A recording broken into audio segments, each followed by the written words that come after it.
siang semuanya. Selamat siang, Ibu. Gimana kabarnya hari ini? Baik. Ya, syukurlah. Oke, terima kasih karena sudah meluangkan waktunya untuk berada bersama-sama dengan Ibu saat ini untuk mengikuti kegiatan konseling kelompok. Jadi sebelum kita masuk dalam tahap kegiatannya, jadi kita memulainya dengan doa dulu. Saya mempersilakan salah satu dari adik-adik yang mau bersedia Ya, sebelum kita memulai kegiatan kita atau konseling kita di saat ini, mari kita berdoa menurut agama yang kepercayaan kita. Berdoa mulai.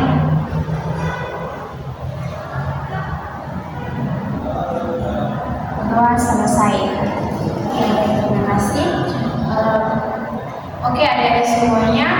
Jadi di sini Ibu akan menjelaskan tentang pengertian dan tujuan terlebih dahulu konseling kelompok saat ini. Jadi tujuan dari konseling kelompok yang akan kita lakukan untuk memecahkan masalah. Jadi pengentasan masalah ya tidak dihadapi oleh adik-adik semuanya. Jadi di dalam kegiatan konseling kelompok saat ini ada 3 asas yang akan kita terapkan. Yang pertama itu kerahasiaan. Jadi apapun yang kita bincangkan di dalam kegiatan kelompok saat ini itu hanya kita saja yang tahu ya, tidak boleh disampaikan ke orang lain lagi. Terus asas yang kedua itu kesukarelaan. Jadi Ibu meminta adik-adik sekalian untuk sukarela dalam menyampaikan masalah yang dihadapi, bahkan faktor-faktor pengaruhnya seperti apa. Terus asas yang ketiga itu keterbukaan. Jadi adik-adik semuanya itu harus terbuka dengan masalah yang dihadapi. Jangan ada yang ditutup-tutupi karena tujuan dari konseling kelompok saat ini tuh adik-adik harus terbuka juga. Oke, kita masuk ke tahap intinya. Jadi pada pertemuan sebelumnya kan kita sudah membahas masalah-masalah yang dialami oleh adik-adik, dan kita juga sudah menetapkan salah satu masalah yang akan kita bahas pada pertemuan kali ini, yaitu prokrastinasi akademik. Jadi adik-adik pasti sudah tahu prokrastinasi itu kan menunda-nunda pekerjaan ya. Jadi di sini kedepannya saya mau minta persetujuan dari adik-adik sekalian. Waktu kita itu satu jam ya, 1 jam ke depan untuk melakukan konseling kelompok. Apakah adik-adik setuju? Saya itu tadi ya. Terima kasih. Ya, jadi fix ya kita 45 menit ke depan melakukan konseling kelompok. Ya, jadi di sini saya mau meminta adik-adik sekalian untuk menyampaikan faktor apa saja yang mempengaruhi sehingga adik-adik itu melakukan penundaan pekerjaan bagi tugas. Boleh dari sebelah kiri. Faktor apa yang mempengaruhi? Kalau saya sih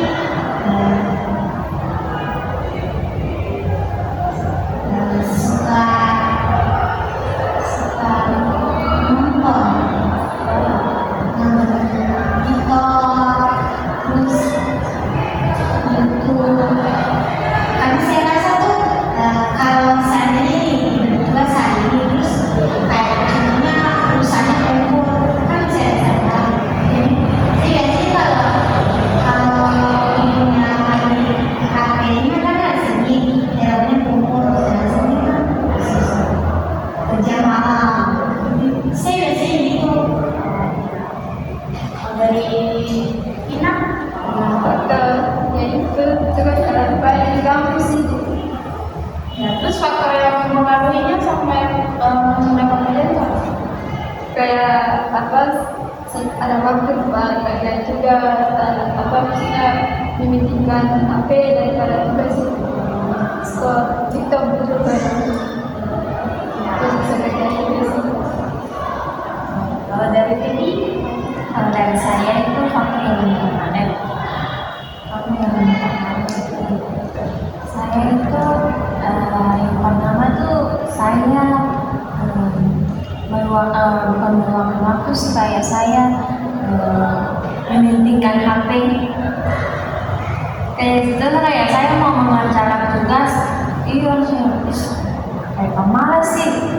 tunggu dulu kayak kalau tugas itu tunggu dulu apa main HP sedikit dulu tadi tugas kan kadang kita cuma HP itu scroll TikTok, main IG, main Facebook, WA, semua yang benar yang ini tentang sosmed.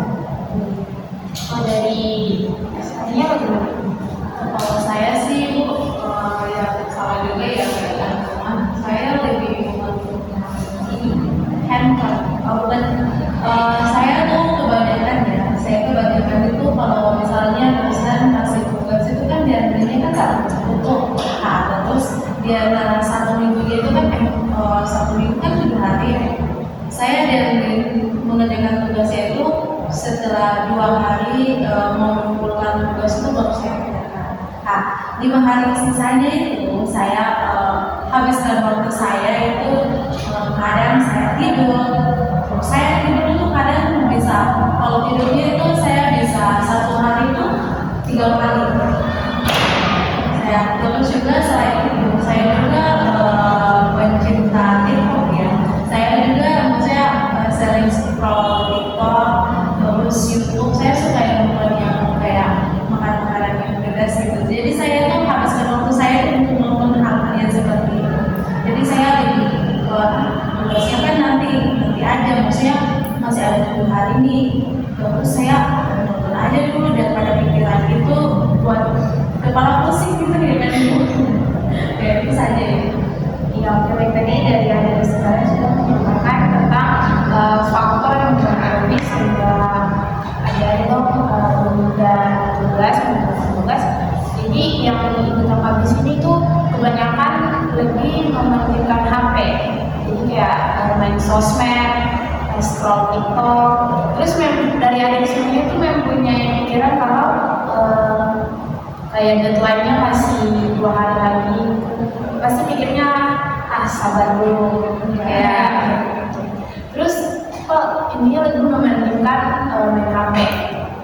Jadi di sini saya mau minta dari adik-adik untuk ada yang mau menyampaikan cara menyikapinya gitu, kayak untuk mengatasi sehingga adik-adik itu tidak lagi terlalu fokus pada main HP, apalagi scroll TikTok, main sosmed gitu. Ada yang mau sampaikan? Ya baik, saya dulu itu jadi menurut saya ya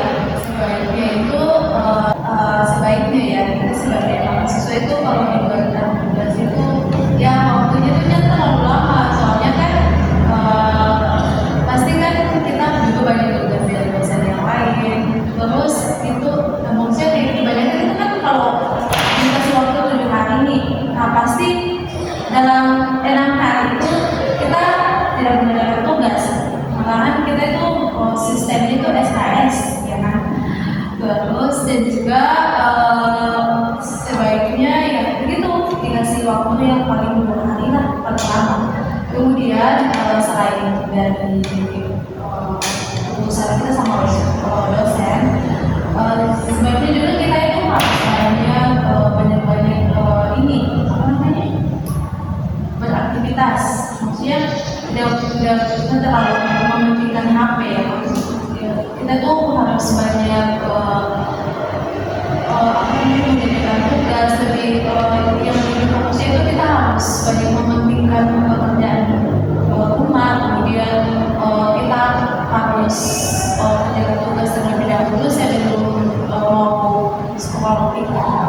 Kalau saya sih membuat jadwal ya supaya ingat gitu, kayak kan kalau misalnya hari Senin kasih tugas terus ditulis di kertas tuh kerjanya tuh hari esok jam berapa gitu. Lalu kalau misalnya tugas saya ini seterusnya gitu, lalu template aja kasih dan ingat untuk mengerjakan tugas. Kalau dari Oke, kalau dari saya itu mau dibilang itu saya sudah berubah ya, karena kalau kalau saya kalau mau menunda-nunda pekerjaan itu kan tidak bagus kalau menurut saya. Jadi sekarang itu saya sudah mau dibilang dibilang memanajemen waktu kalau saya. Jadi saya harus membagi-bagi waktu karena kayak sudah siang itu saya harus melakukan aktivitas. Jadi kalau malam saya harus menggunakan rumah saya. Ya, oke, baiklah, tadi dari masing-masing adik sudah menyampaikan untuk cara menyikapi dari prokrastinasi. Jadi oke, ada di semuanya konseling kelompok saat ini akan segera selesai. Di sini saya akan meminta adik untuk menyampaikan kesimpulan dari apa yang sudah kita bahas saat ini. Jadi kalau menurut saya dari kesimpulan saya itu kita sebagai yang melihat sebagai mahasiswa ya, atau sebagai mahasiswa itu kita harus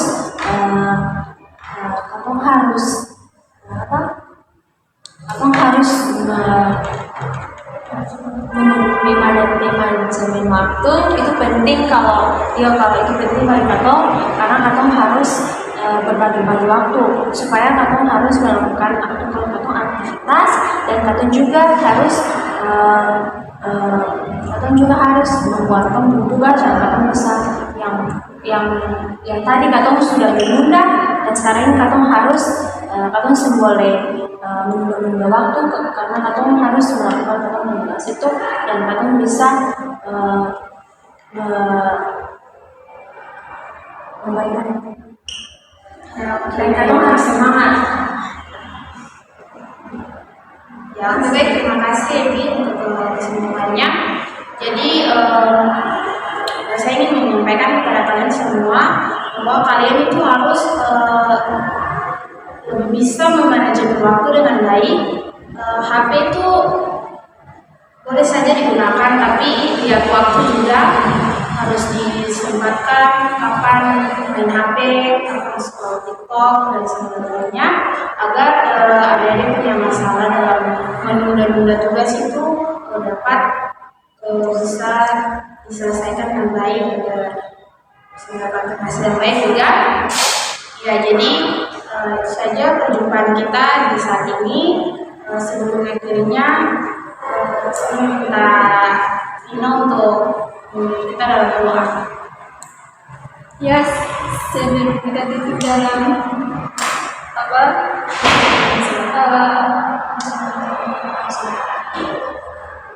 proses kerja kelompok kita di siang hari ini, marilah kita berdoa menurut agama dan keyakinan kita masing-masing. Berdoa mulai.